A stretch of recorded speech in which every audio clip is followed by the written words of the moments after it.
जय हिंद दोस्तों, स्वागत है आपका एग्जाम पार यूट्यूब चैनल में। आज की क्लास में लेकर आए हैं आप सभी के लिए महत्वपूर्ण क्वेश्चन आंसर हिंदी साहित्य के। तो सभी लोग वीडियो को लाइक कर लें, चैनल को सब्सक्राइब कर लें और ज्यादा से ज्यादा वीडियो को शेयर करें। रोज अपनी एक क्लास होती है, महत्वपूर्ण क्वेश्चन आंसर आप सभी के लिए यहाँ पर लाए जाते हैं। तो चलिए स्टार्ट करते हैं आज की अपनी इस महत्वपूर्ण क्लास को। हिंदी साहित्य में 3000 प्रश्न की पीडीएफ जिनके लिए परचेस करना है वह परचेस कर सकते हैं। मात्र 100 रुपए की पीडीएफ है। 9399553966 पर आपके लिए संपर्क करना है। तो चलिए स्टार्ट करते हैं आज की क्लास को। कौन सा नाम रीतिकाल का नहीं है, वह नाम आप सभी के लिए यहाँ पर चयन करना है। अलंकृत काल, श्रृंगार काल, पूर्व मध्य काल या फिर उत्तर मध्य काल। इनमें से आप सभी के लिए चयन करना है कौन सा नाम रीतिकाल का नहीं है। नहीं आप सभी के लिए यहाँ पर बताना है।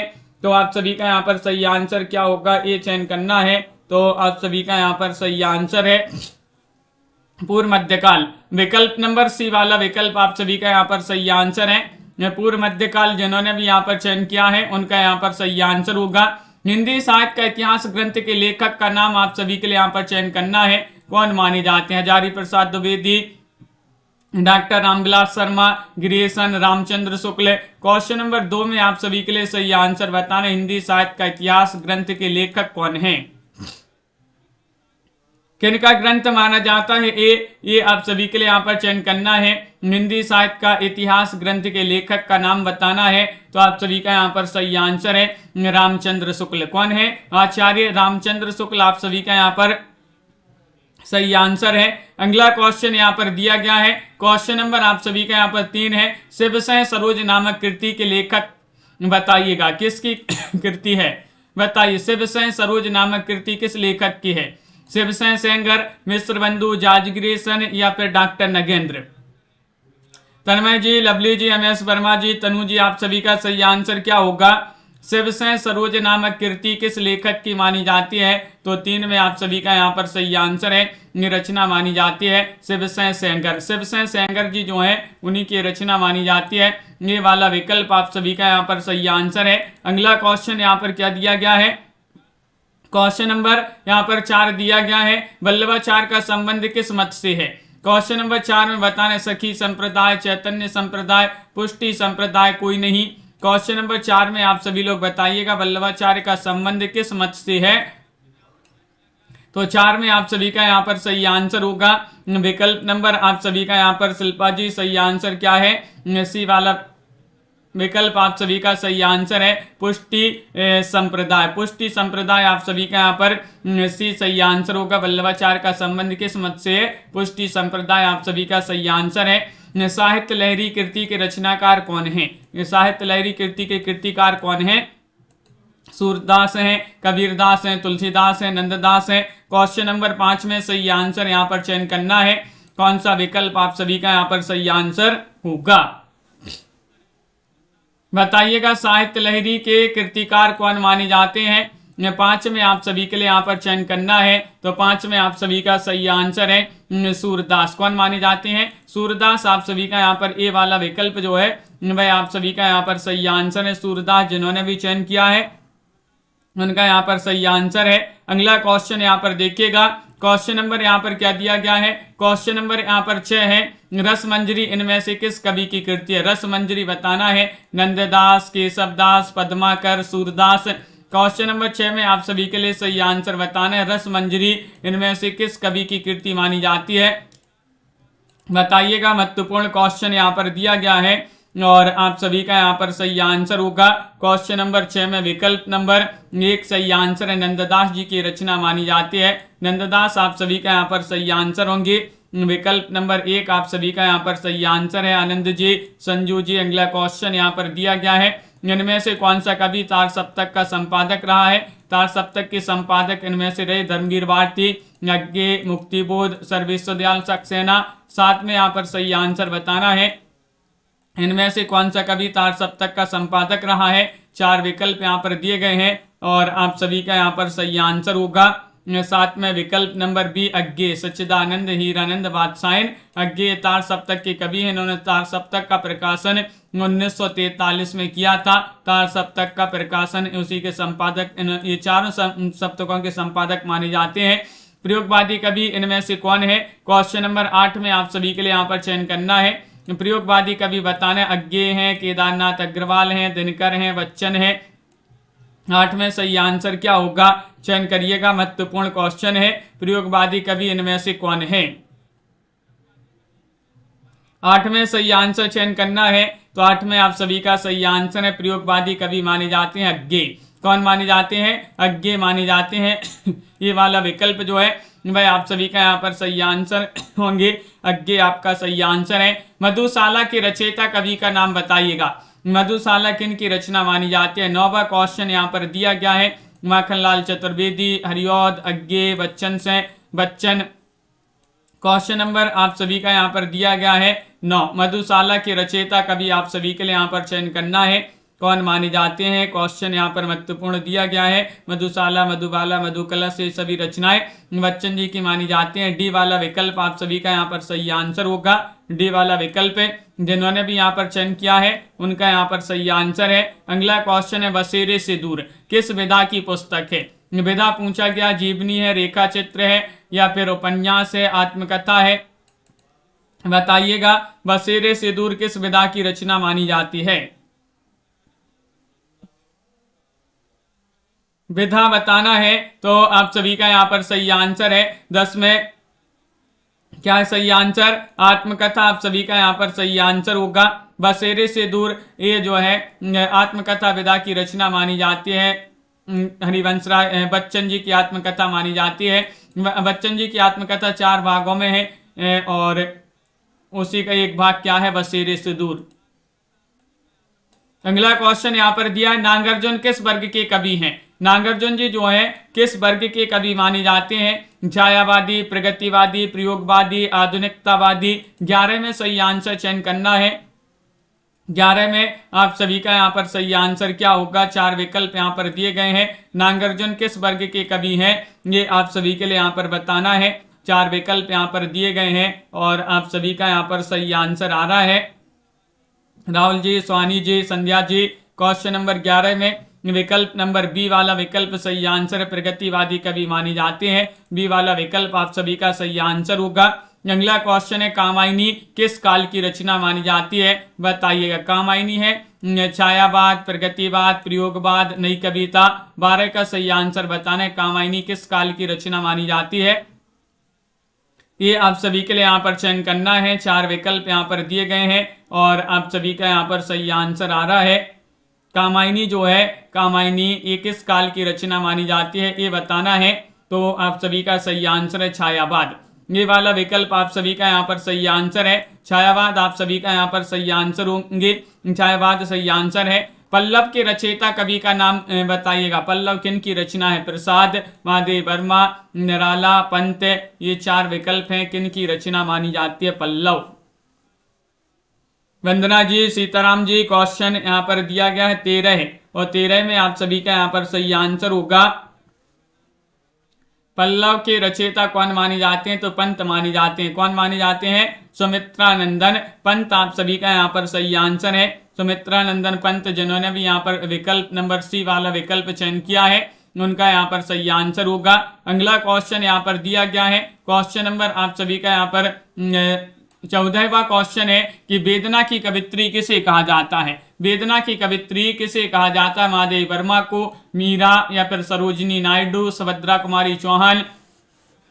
क्वेश्चन नंबर यहाँ पर 14 दिया गया है। वेदना की कवित्री किसे कहा जाता है, ये पूछा गया है आप सभी से। 14वां क्वेश्चन है और आप सभी का सही आंसर है कि वेदना कवित्री महादेव वर्मा को कहा जाता है, जिन्हें आधुनिक की मीरा भी कहा जाता है। विकल्प नंबर 1 आप सभी का यहाँ पर सही आंसर है, महादेवी वर्मा। क्वेश्चन नंबर यहाँ पर दिया गया है आप सभी का 15वां क्वेश्चन है, मुझे तोड़ लेना वनमाली, उस पद पर देना तुम फेंक। यह पंक्ति किस कवि की मानी जाती है? बताइए, चयन करिएगा। मुझे तोड़ लेना वनमाली, उस पद पर देना तुम फेंक।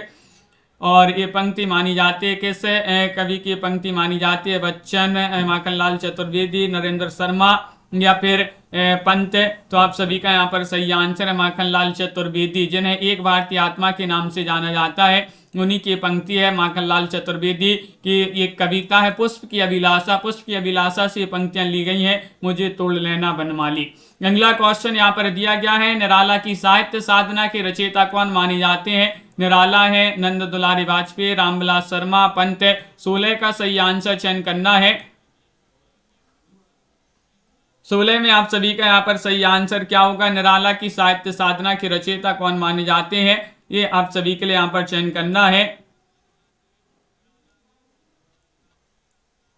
तो आप सभी का यहाँ पर सही आंसर है विकल्प नंबर, आप सभी का यहाँ पर सही आंसर सी सही आंसर होगा। 16 में रामविलास शर्मा जी की रचना मानी जाती है। निराला की साहित्य साधना रामविलास शर्मा जी की महत्वपूर्ण रचना है। स्था धातु का लट लकार में प्रथम पुरुष एक वचन का रूप क्या होगा, बताइएगा। क्वेश्चन नंबर 17 में आप सभी के लिए बताना है, स्था धातु का लट लकार में प्रथम पुरुष एक वचन का रूप क्या होगा।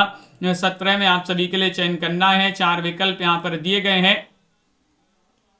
और आप सभी का यहाँ पर सही आंसर क्या होगा, ये चयन करना है। 17वां क्वेश्चन आपकी स्क्रीन पर दिया गया है और विकल्प नंबर आप सभी का यहाँ पर बी वाला विकल्प सही आंसर है। तिष्ठति, तिष्ठति आप सभी का यहाँ पर बी वाला विकल्प सही आंसर होगा। क्वेश्चन यहाँ पर दिया गया है 18वां क्वेश्चन है कि पिब धातु का लूट लकार में प्रथम पुरुष बहुवचन का रूप बताइएगा। 18 में सही आंसर बताना है, बताइए। पिबत है, पिबंतु है, पिबंती या फिर पिबथः।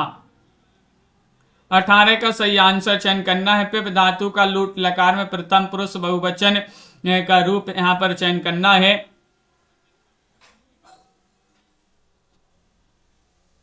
क्वेश्चन नंबर 18 यहाँ पर दिया गया है। 18 पिबंतु आप सभी का यहाँ पर बी वाला विकल्प यहाँ पर सही आंसर है। पिबंतु जिन्होंने भी चयन किया है उनका यहाँ पर सही आंसर है। पिबंतु आप सभी का सही आंसर होगा। क्वेश्चन नंबर यहाँ पर दिया गया है 19वां क्वेश्चन है, गम धातु विधिलिंग लकार मध्यम पुरुष द्विवचन का रूप क्या होगा, बताइए। गम धातु विधिलिंग लकार मध्यम पुरुष द्विवचन का रूप क्या होगा। 19 में यहाँ पर सही आंसर चयन करना है। 19 का आप सभी का सही आंसर है। भावना जी, आनंद जी, मंजूषा जी। क्वेश्चन महत्वपूर्ण यहाँ पर दिया गया है और 19 का सही आंसर होगा विकल्प नंबर बी वाला विकल्प आप सभी का सही आंसर है। गच्छेतम, गच्छेतम यहाँ पर सही आंसर है। बी वाला विकल्प यहाँ पर सही आंसर होगा। गच्छेतम जिन्होंने भी चयन किया है उनका सही आंसर होगा। भू धातु का लंग लकार में उत्तम पुरुष एक वचन का रूप बताइएगा, क्या होगा सही आंसर।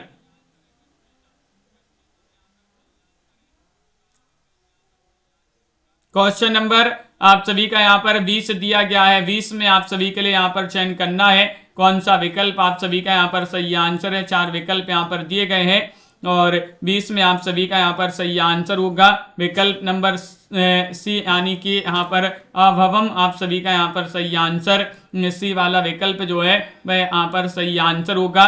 यहाँ पर कुछ मुहावरे दिए गए हैं। मुहावरे आप सभी के लिए यहाँ पर बताना, निम्नलिखित मुहावरों का सही अर्थ है चयन करना है। डंके की चोट पर कहना, इसका अर्थ क्या होगा। 21 में आप सभी के लिए चयन करना है। डंके की चोट पर कहना, जोर से कहना, स्पष्टता से कहना, अभिमान के साथ कहना, गाली देते हुए कहना, बताइएगा क्या होगा 21 का सही आंसर। डंके की चोट पर कहना।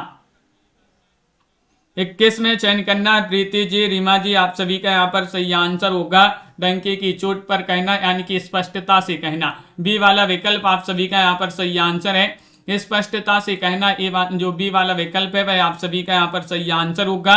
कलेजे पर पत्थर रखना, इसका अर्थ आप सभी के लिए यहाँ पर चयन करना है। विपत्ति में धैर्य धारण करना, दुखी होना, ईर्ष्या करना या बुरा चाहना। 22 में यहाँ पर सही आंसर बताना, कलेजे पर पत्थर रखना, बताइए।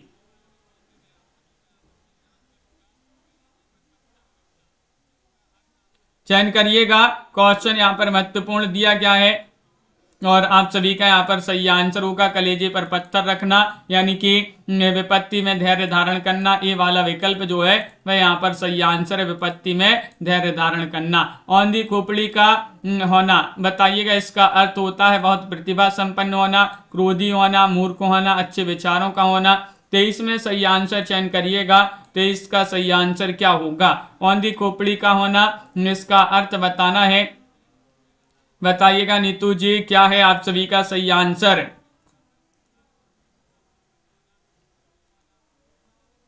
तेईस में सही आंसर चयन करना है, तो आप सभी का यहाँ पर सी सही आंसर है, मूर्ख होना। क्या है सही आंसर? मूर्ख होना आप सभी का यहाँ पर सही आंसर है। सी वाला विकल्प जो है वह आप सभी का यहाँ पर सही आंसर है। कूपमंडू को होना, इसका अर्थ क्या? व्यापक प्रभाव होना या फिर सीमित ज्ञान, विद्वान होना, प्रतिभाशाली होना। 24 का सही आंसर चयन करिएगा। कूपमंडू को होना, इसका अर्थ आप सभी के लिए यहाँ पर चयन करना है। इसका अर्थ क्या होगा?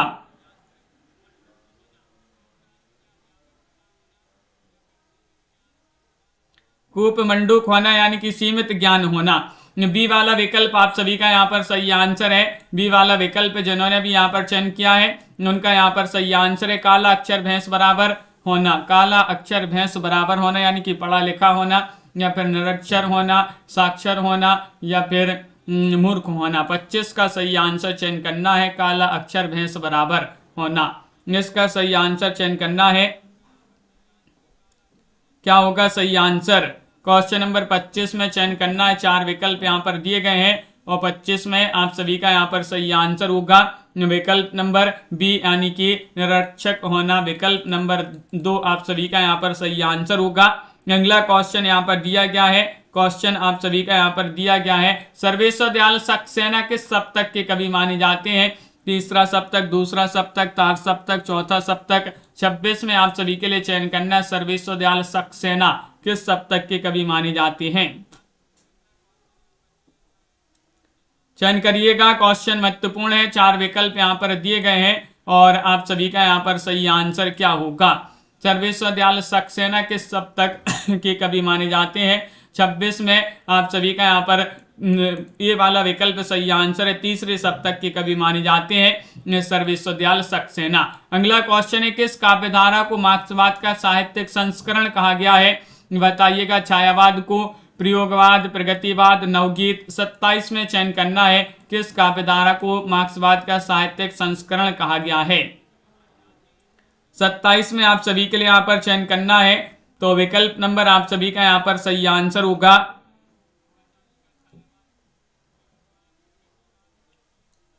सी वाला विकल्प सही आंसर है, प्रगतिवाद। प्रगतिवाद को मार्क्सवाद का साहित्यिक संस्करण कहा गया। सी वाला विकल्प यहाँ पर सही आंसर है।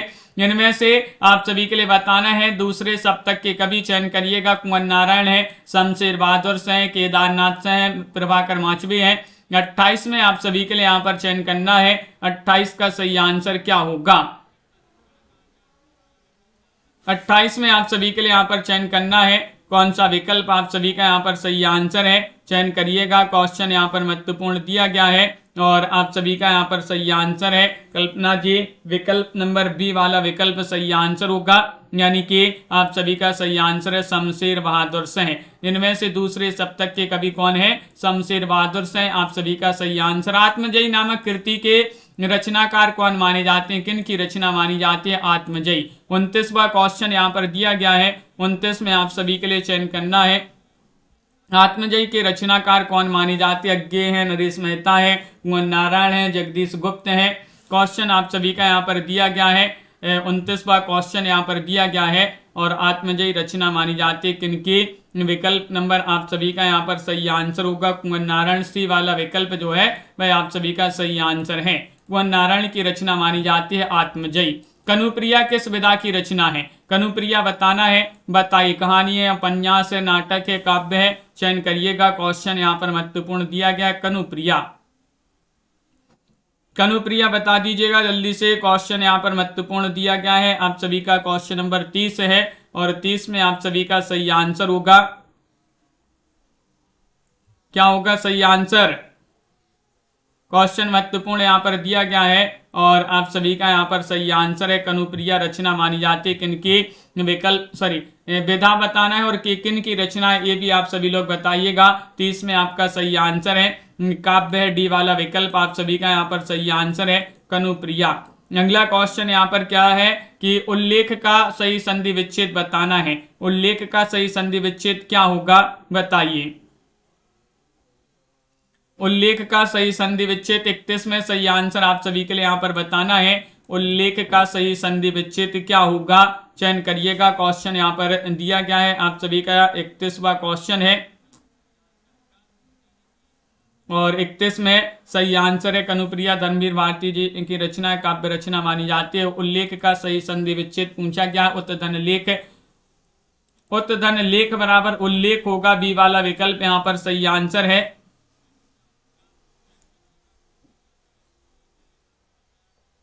देखिएगा यहाँ पर ता में हलंत होगी तो जो है इस प्रकार उल्लेख होगा, लेकिन यहाँ पर ता में अगर यहाँ पर हलंत लगा देंगे तो ये सही आंसर हो जाएगा, लेकिन इनमें से कोई नहीं, आप सुधार लीजिएगा इसको। डी वाला विकल्प आप सभी का सही आंसर कर लीजिएगा 31 में, क्योंकि ता में जो है हलंत होगी, हलंत। अगला क्वेश्चन यहाँ पर क्या दिया गया है, व्याप्त में संधि बताइएगा। इनमें से कोई नहीं होगा सही आंसर। व्याप्त में कौन सी संधि है, गौण, दीर्घ, व्यंजन या फिर यण संधि है। 32 का सही आंसर चयन करना है। क्या होगा सही आंसर,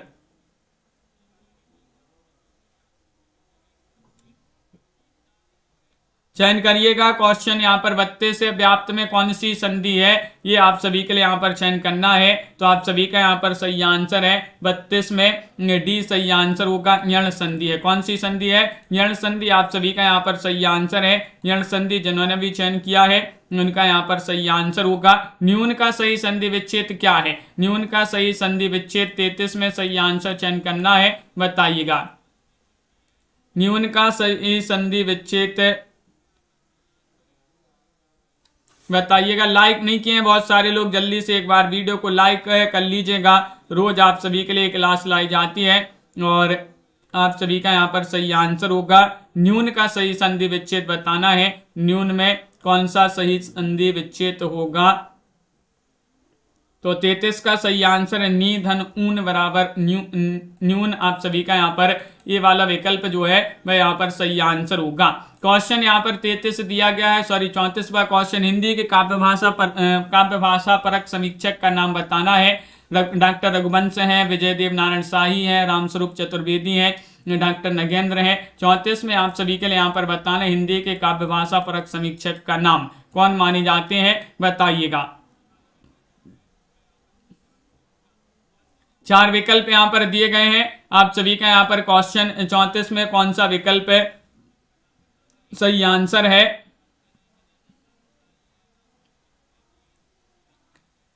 चौंतीस में सी वाला विकल्प सही आंसर रामस्वरूप चतुर्वेदी। आप सभी का यहाँ पर सही आंसर होंगे, रामस्वरूप चतुर्वेदी यहाँ पर सही आंसर है। क्वेश्चन नंबर यहाँ पर आप सभी का दिया गया है, यहाँ पर क्वेश्चन दिया गया है 35। अपभ्रंश का वाल्मीकि इनमें से किसे कहा जाता है, अपभ्रंश का वाल्मीकि कहा जाता है धनपाल, पुष्पदंत, स्वयंभू या फिर देवसेन। कल्पना सुनील जी बहुत बढ़िया। तो आप सभी का यहाँ पर सही आंसर है अपभ्रंश का वाल्मीकि इनमें से किसे कहा जाता है। 4 विकल्प यहाँ पर दिए गए हैं। आप सभी का यहाँ पर सही आंसर क्या होगा ये चयन करना है। क्वेश्चन यहाँ पर महत्वपूर्ण दिया गया है। आप सभी का यहाँ पर सही आंसर होगा 35 में स्वयंभू। स्वयंभू आप सभी का यहाँ पर सी वाला विकल्प जो है वह आप सभी का सही आंसर है। स्वयंभू आप सभी का सही आंसर होगा।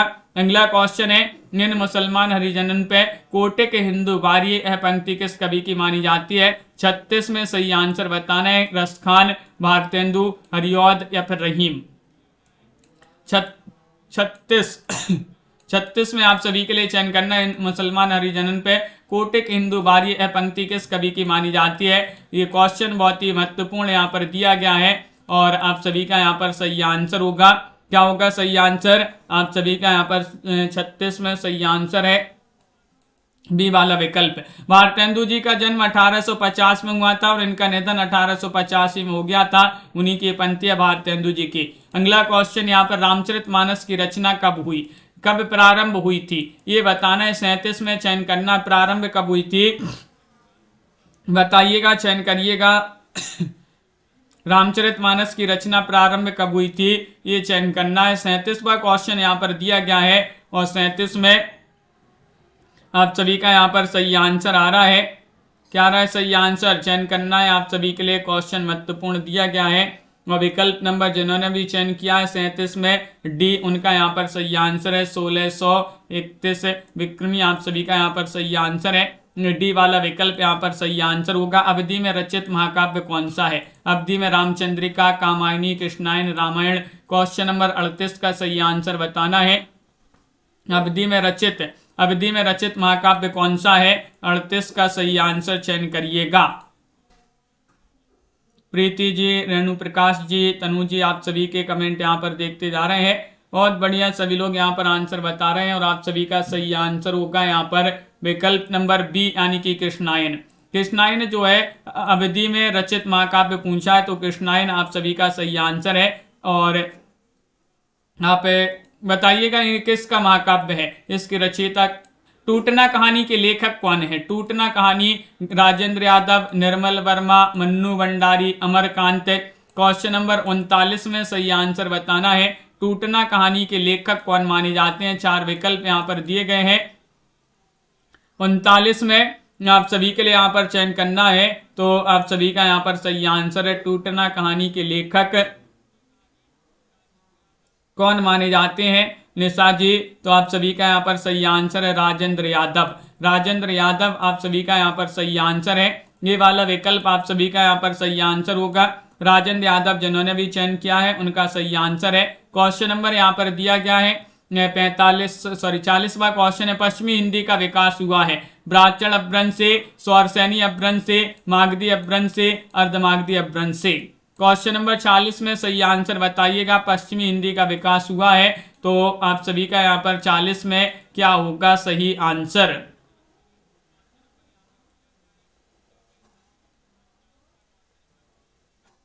कुमुद जी, क्वेश्चन नंबर 40 है और 40 में बी वाला विकल्प आप सभी का सही आंसर है स्वरसैनी अपभ्रंश से। स्वरसैनी अपभ्रंश आप सभी का सही आंसर है।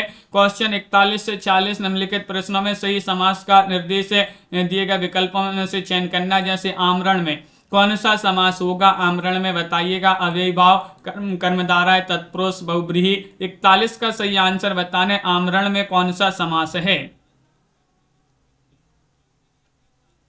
आमरण में कौन सा समास है? कृष्णायन द्वारिका प्रसाद मिश्र जी की रचना। आमरण में कौन सा समास है? ये आप सभी के लिए यहाँ पर चयन करना है। 41वां क्वेश्चन है अव्ययी भाव, आप सभी का यहाँ पर सही आंसर होगा। ये वाला विकल्प जिन्होंने भी चयन किया है सही आंसर है। कोशकार में कौन सा समास है? द्विगु समास, द्वंद्व समास, तत्पुरुष, बहुब्रीहि। 42वां क्वेश्चन यहाँ पर दिया गया है।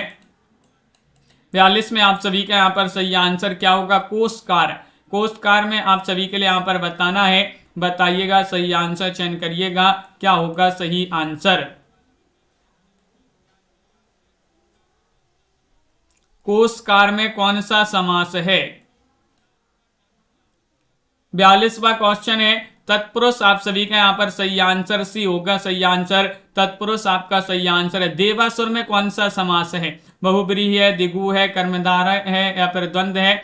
43वां क्वेश्चन यहाँ पर दिया गया है। 43 में आप सभी के लिए यहाँ पर चयन करना देवासुर में कौन सा समास है। 4 विकल्प यहाँ पर दिए गए हैं और आप सभी का यहाँ पर सही आंसर क्या होगा? देवासुर में कौन सा समास है ये चयन करना है। 43वां क्वेश्चन है द्वंद्व, आप सभी का यहाँ पर सही आंसर है। द्वंद्व यानी कि डी वाला विकल्प जिन्होंने भी चयन किया है उनका यहाँ पर सही आंसर होगा। द्वंद्व समास आप सभी का देवासुर में द्वंद्व समास होगा। पंचामृत, पंचामृत में समास चयन करिएगा। द्वंद्व है, द्विगु है, तत्पुरुष है, कर्मधारा है। 44वां क्वेश्चन यहाँ पर दिया गया है। 44 में चयन करना है, बताइए। पंचामृत, पंचामृत में कौन सा समास है? 44 का सही आंसर चयन करना है, तो आप सभी का यहाँ पर सही आंसर है विकल्प नंबर बी यानी कि द्विगु, आप सभी का यहाँ पर सही आंसर होगा। द्विगु जिन्होंने भी यहाँ पर चयन किया है उनका यहाँ पर सही आंसर है। देहलता में कौन सा समास है? क्वेश्चन नंबर 45 में आप सभी के लिए यहाँ पर चयन करना है अव्ययी भाव, बहुब्रीहि, तत्पुरुष, कर्मधारय। 45 में आप सभी के लिए यहाँ पर चयन करना है देहलता में कौन सा समास है। चयन करिएगा। 4 विकल्प यहाँ पर दिए गए हैं और आप सभी का यहाँ पर सही आंसर क्या होगा? देहलता में समास आप सभी के लिए यहाँ पर चयन करना है। तो lovely Thakur ji question number 45 में सही आंसर होगा कर्मधारा है। डी वाला विकल्प यहाँ पर सही आंसर है। यहाँ पर आप सभी के लिए बताना है त्रिनेत्र में कौन सा समास है। 46वां क्वेश्चन यहाँ पर दिया गया है। कर्मधाराएं है, दिगु है, तत्पुरुष है, बहुब्रीहि है। 40 का सही आंसर बताइएगा त्रिनेत्र में कौन सा समास होगा।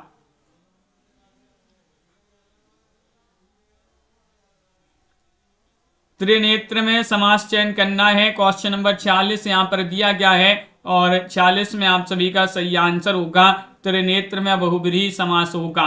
कौन सा समास होगा? बहुब्रीहि समास। आप सभी का डी वाला विकल्प सही आंसर है। हिंदी वर्णमाला में कितने वर्ण होते हैं बताइए? 50, 54, 52 या फिर 55। 47वां क्वेश्चन दिया गया हिंदी वर्णमाला में कितने वर्ण हैं। वर्णों की संख्या आप सभी के लिए 47 में चयन करना है, चयन करिएगा। क्वेश्चन महत्वपूर्ण, हिंदी वर्णमाला में कितने वर्ण हैं ये चयन करना है। 4 विकल्प यहाँ पर दिए गए। आज का चैलेंज प्रश्न होगा, बिल्कुल सरल है, जिसका आंसर सभी से बन जाएगा। आंसर कमेंट में जरूर बताइएगा। हिंदी साहित्य में 3000 प्रश्न की पीडीएफ मात्र 100 रुपए में अभी आप सभी के लिए मिल जाएगी। नंबर स्क्रीन पर चल रहा है 9399553966 पर आप संपर्क करिएगा। ये पीडीएफ आप सभी के लिए उपलब्ध है। जिनके लिए परचेस करना है 3000 प्रश्न होंगे उसमें, उस पीडीएफ में जिनके लिए परचेस करना एक बार संपर्क अवश्य करिएगा। और 215 कवियों का संपूर्ण जीवन परिचय वाली पीडीएफ आप सभी के लिए मात्र 200 रुपए में मिल जाएगी। जिनके लिए परचेस करना संपर्क करिए। दोनों पीडीएफ 300 की है, लेकिन अगर साथ में परचेस करते हैं तो 250 रुपए में दोनों पीडीएफ मिल जाएंगी।